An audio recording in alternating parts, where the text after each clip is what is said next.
Roy, Sean, every icon. But these people don't want to say anything about that. So the House of Revlon gets, they turn. I've seen these kids get shaded for nonsense. The House of Revlon was that house. You can't take that from them. The house, for me, the House of Ebony, me going to Ebony, that's my sister house. We were sister houses when I was coming up. We were sister houses. So me going to the House of Ebony was just like me going home. That was my sister house. It's just all this political mess and nonsense now that it just takes away from all the fun that we had back in the day. In order to be a Revlon, you had to be a household name. You had to be wanting to be known. That means you travel from state to state. That was one of our rules, state to state. You traveled in order to get your name known. You didn't just do it in your city. That was one of the rules of being a Revlon. If you were unforgettable. Word. Right. Like, let's just keep it. Ebony was just my realness house. They put out the inner third. I know, that's right. Yeah. They let me know, but you still got a little thug in you. That was my third house. But the Ebony's is a very large house. Yeah.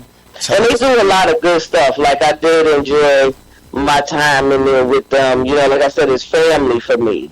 Me going from Revlon to Ebony or from Ebony to Revlon, either way, I don't give a fuck what any of them say. I'm still a part of both houses. I don't care what they say. You understand what I'm saying? If I want to sit at your table, I'm going to sit at your table. It's just family for me. It's bigger than ballroom for me. For me, it's family. I will always be, the daughter of Larry. I will always be the daughter of Tony. I will always be that. So, for me, it's bigger than just me walking a ball and winning the trophy. They my family. Revlon's my family. I got family on both sides. It's like the Hatfields and the McCoys.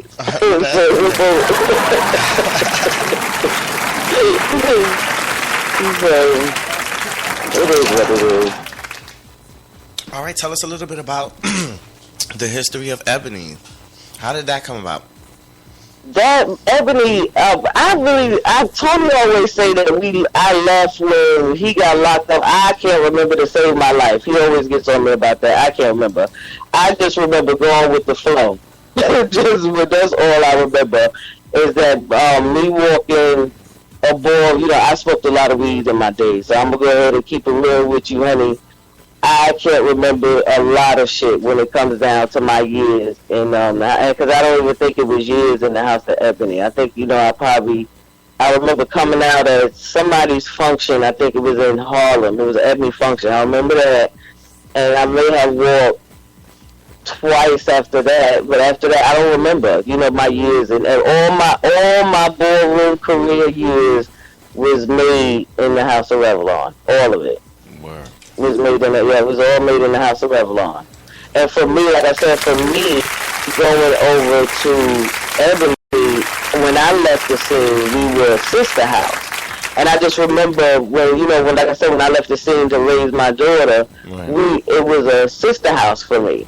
So when things fell apart with Revlon and what things weren't going the way that I had wanted it to be, I couldn't see myself. I sat down or talking on the phone to my sister, and I analyzed. I was like, well, look, I can't go over this one, be under this one's house, and I can't go to this one's house because I will outrank the person that's over the house. I've done more than what you've done, so how can I sit here and have you lead me? So the only person I could go up under and still be a part of ballroom was my sister house. Only person I could go was the House of Ebony. Larry. He is the only person that could lead me. Right.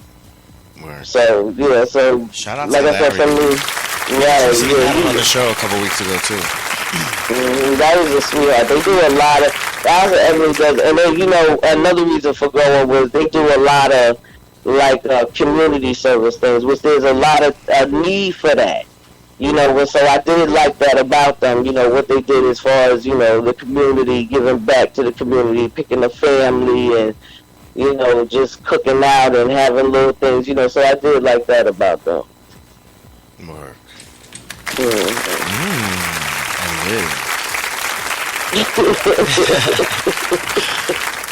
Wow, that is amazing. We were talking about earlier, the whole women walking against, pre-op or trans women.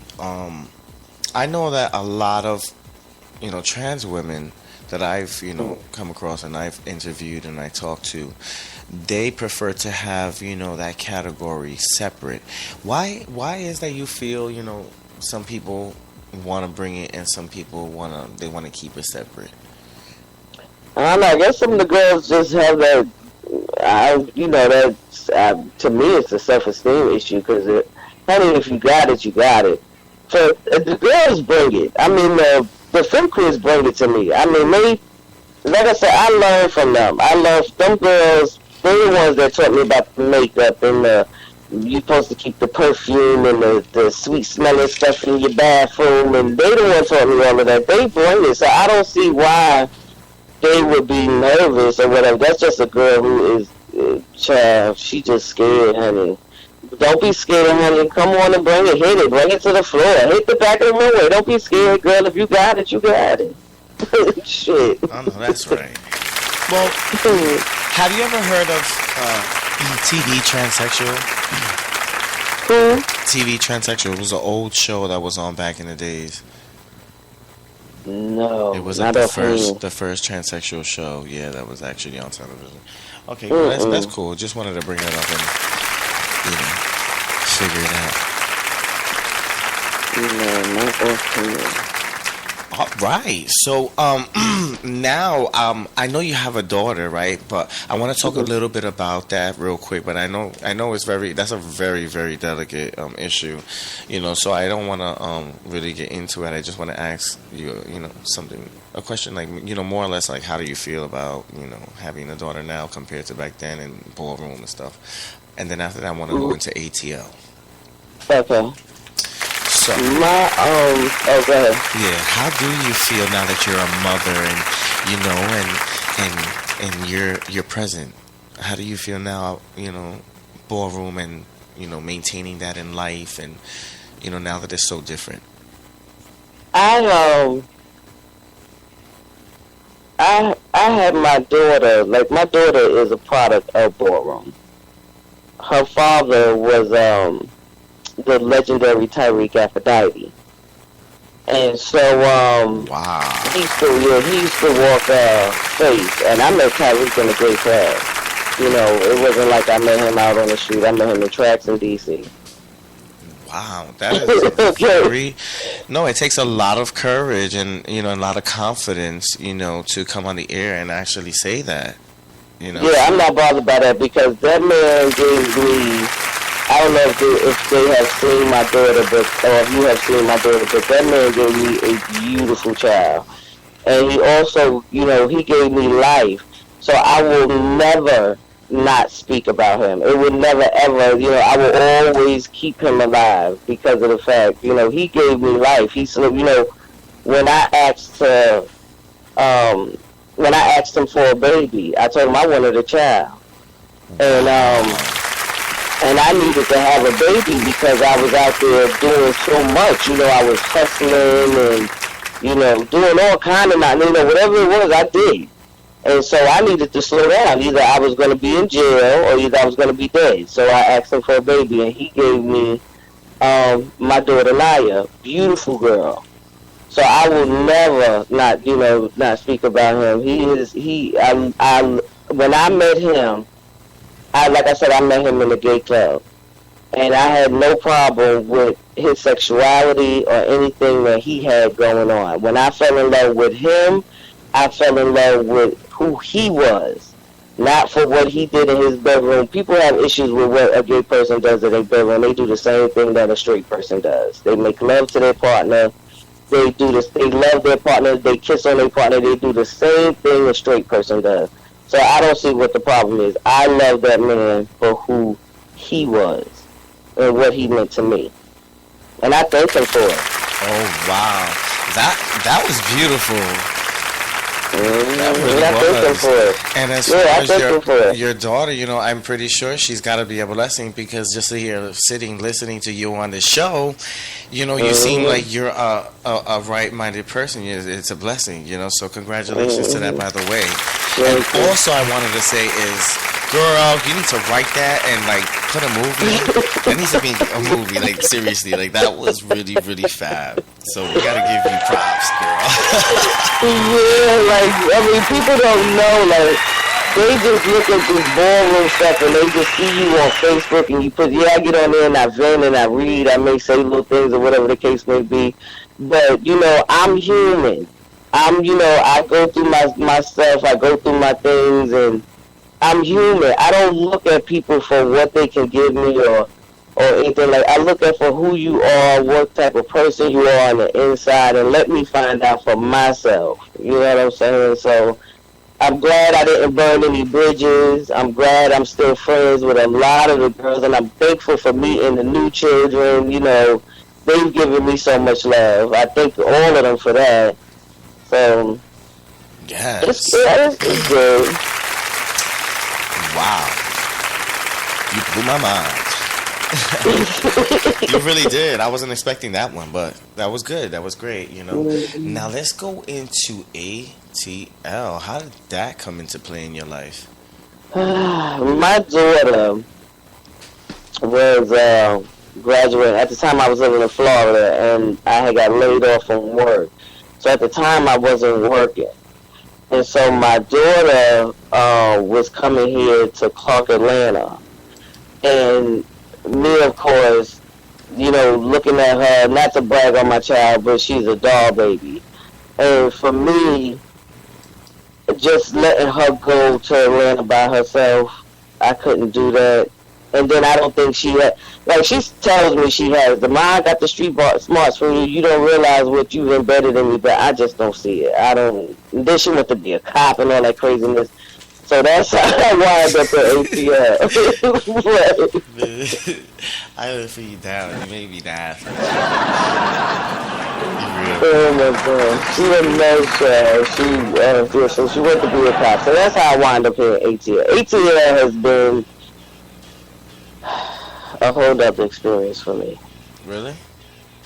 Yeah, it's for the good or the worse? No, let me stop. No, it's good. So for the good as far as employment wise, it really has. I have learned a lot. I picked up a lot of extra skills here. You know, a lot of different experience. You know, working with plastic surgeons and a lot of different medical experience. So, you know, and they taught me a lot of different things in the medical field. So I was scared. I was like, let me find out the girl influenced you on some seal, girl. But nah. No. I do definitely want to definitely get my boobs done. I don't think I go as far as putting anything. I would never put anything in my face. I'm very content with this 44-year-old face, but she still could be very. Congratulations, love. Right, so I'm very content with this face, but I would never do that. I am gonna get my boobs done. So next time I come out, I'm not gonna be walking face, baby. I'm coming to walk body. Ooh, yes, I see it. I'm coming to get that back, because I got a little bit of hips, so I just need them to take a little bit transfer it here, and then just give me a nice little boob. And I'll be cute. I'm coming for body. I'm dead serious. I always want the one body, too, so I can shake it like how Letitia be shaking it. Ooh, yes. Shout out to Letitia, by the way. We had her. She was one of the beginning girls. Like, we had her on the show in the beginning of the show, and it was like 2 years ago, so shout out to that. She's truly amazing. Love your pictures, girl, by the way. Yeah, so tell me a little bit about the ballroom scene in Atlanta, Georgia. Well, listen. That sounds so well. What happened? For me, Atlanta could be really a good place for balls. It really could, because the girls like to just come here just to travel and just to say they coming to Atlanta. Like, It really could be. And the place is, it's an up and coming city. Let me The girls, really, I mean, for real, like the girls really like to come here. So this could I'm be a good state, place. but you standing there spectating. But yes, but I'm sitting there like, what the hell?